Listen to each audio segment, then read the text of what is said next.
और एक खाली पढ़ सकते हैं। यश ने एक टेस्ट में 40 अंक अर्जित किए जब उसे प्रत्येक सही उत्तर पर 3 अंक मिले तथा अशुद्ध उत्तर पर 1 अंक की कटौती की जाती है। कितने अंक की? 1 अंक की। तो आगे प्रश्न मान लेते हैं कि सही प्रश्नों की संख्या x है और गलत प्रश्नों की संख्या क्या है? y है। माना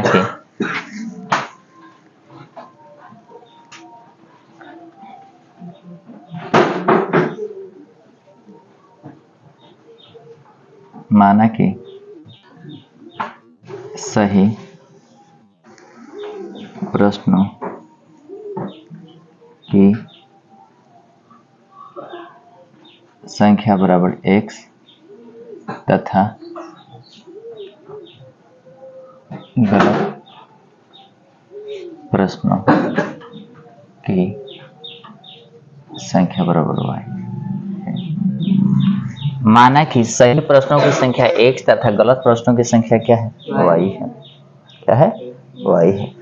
अब अकॉर्डिंग टू क्वेश्चन क्या कह रहा है? पहली स्थिति में अकॉर्डिंग टू क्वेश्चन कि कह कर रहा है कि सही उत्तर पर 3 अंक मिलते हैं।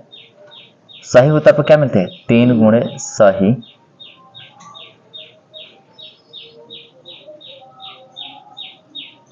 और गलत के लिए 1 अंक काट लीजिए जाता है। सही में से 1 अंक काट लीजिए तो माइनस न होगा, -1 गुणे गलत उत्तर। कौन सा उत्तर? गलत। तब इन दोनों के अंक जो मिल रहे हैं वो कितने मिल रहे हैं? 40 अंक। जब सही अंक के लिए 3 अंक मिलते हैं और गलत के लिए 1 अंक काट दिए तो जो सही है उसी में से 1 अंक काटेंगे, उसी में से काटेंगे तो 1 अंक निकल जाएगा। तब कितना मिल जाता है? 40 अंक। कितना मिल जाता है? 40 अंक। अब चलिएगा, या इसको ऐसे भी तो लिख सकते हैं, सही 3 और सही के लिए हमने क्या माना है? x माना, -1 और गलत के लिए हमने कितना है? y। गलत प्रश्नों की संख्या कितनी है? y है। बराबर मिलाकर कितने? 40। या इसको ऐसे भी तो लिख सकते हैं, 3x - y बराबर कितना? 40। इक्वेशन 1 हो गया कि नहीं? अब चलिएगा फिर आप देखिए क्या कह रहा है कि यदि सही उत्तर पर 4 अंक मिलते हैं, 4 अंक गुणे सही उत्तर -2 गुणे गलत उत्तर, तब इसे जो अंक मिल रहे हैं वो 50 मिल रहे हैं। कितने मिल रहे हैं? 50 अंक। सही के लिए कितने अंक मिलते हैं? 4 और गलत के लिए कितने मिलते हैं? 2। तो गलत के लिए तो माइनस होगा ना, कम होगा कि नहीं? अगर मान के चलिए, अगर आप 5 प्रश्न देते हैं सही, आप पर मिलता है 1 प्रश्न के लिए कितने, मतलब 5 को प्रश्न है, 1 प्रश्न के लिए कितने मिलते हैं? तो टोटल अंक कितने मिले? लेकिन आप ये भी तो देख लीजिए कि आपने 3 प्रश्न का गलत दिया है, 3 में से 2 अंक मिलता है, मतलब 3 प्रश्न है और 1 प्रश्न के लिए गलत उत्तर मतलब गलत के लिए कितने अंक मिलते हैं? तो 3 दूना 6। तो आपका 20 थोड़े ना होगा, यानी आप जो प्राप्त करेंगे वो कितने अंक प्राप्त कर, यानी कम हो जाएगा। सही उत्तर में से गलत उत्तर क्या हो जाएगा? कम हो जाएगा ना, कि नहीं होगा? होगा आराम से। आप देख लीजिएगा यहाँ से, तो इसको ऐसे बनाते हैं, या 4 गुणे सही के लिए सही उत्तरों की संख्या कितनी है? x -2 गुणे गलत उत्तरों की संख्या कितनी? y। तब मिलाकर कितना हो जाए? अब थोड़ा ध्यान से देखिएगा, इसको ऐसे करते हैं, इसमें भी 2 है, इसमें भी 2 हो, 2 कॉमन ले लेते हैं तो बचेगा 2x -y बराबर कितना? 50। 50 को मैं ऐसा लिख सकता हूँ, थोड़ा ध्यान से देखिएगा, 2 गुणे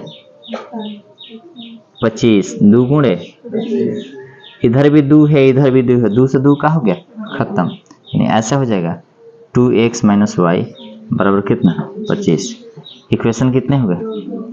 अब हम जांच कर लें कि इसका हल है कि नहीं है। तो a1 a2 b1 b2 c1 c2 करेंगे। a1 a2 कहाँ मिलेगा?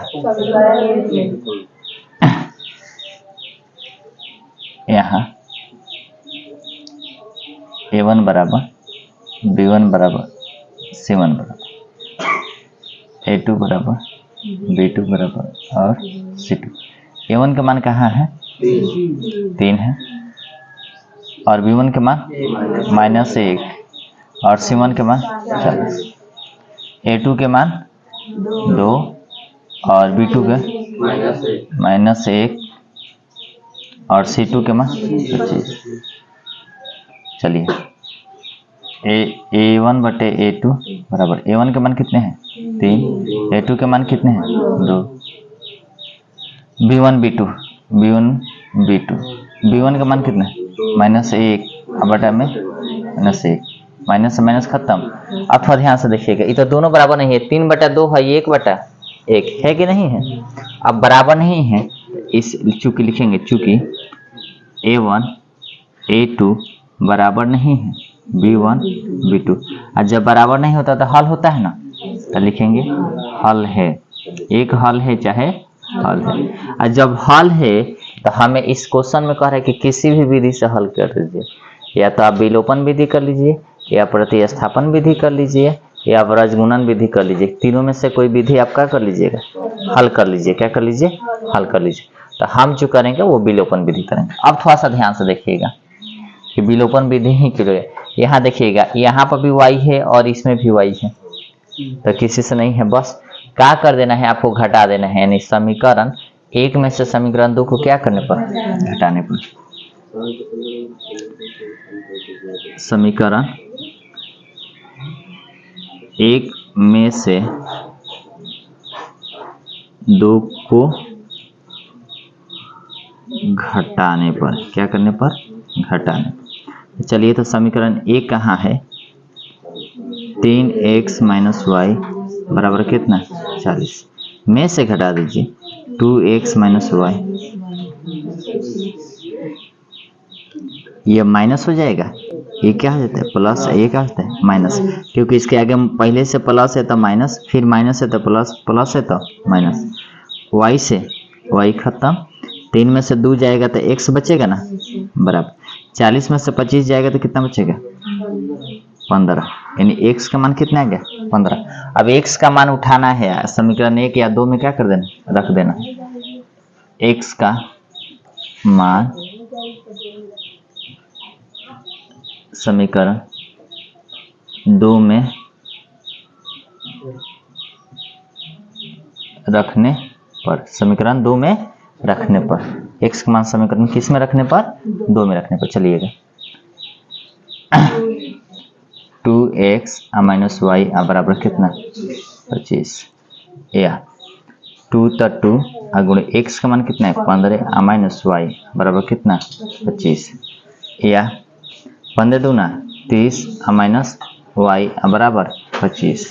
थोड़ा ध्यान से देखिएगा, इन्हें y माइनस तो उधर जाए क्या करेगा, तो 30 बराबर 25, 25 प्लस y, अब 25 है ना जोड़ते हैं, नया क्या करेगा, घटाव करेगा, यानी 30 - 25 बराबर y, इसलिए y बराबर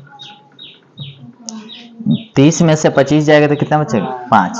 तो इसमें यह पूछ रहा है कि कुल उत्तरों की संख्या बताए, कुल उत्तरों की संख्या, इसलिए कुल उत्तरों,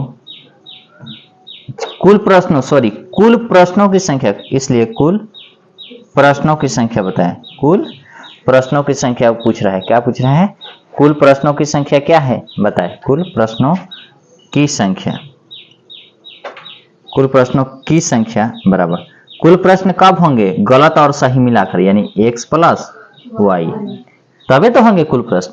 यानी x के मान कितने आए हैं 15 और प्लस y के मान कितने हैं 5, यानी उस परीक्षा में कुल कितने प्रश्न थे, उस परीक्षा में कुल कितने प्रश्न थे, 20 प्रश्न थे।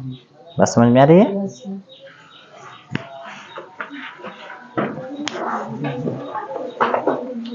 बंद कर दो वीडियो।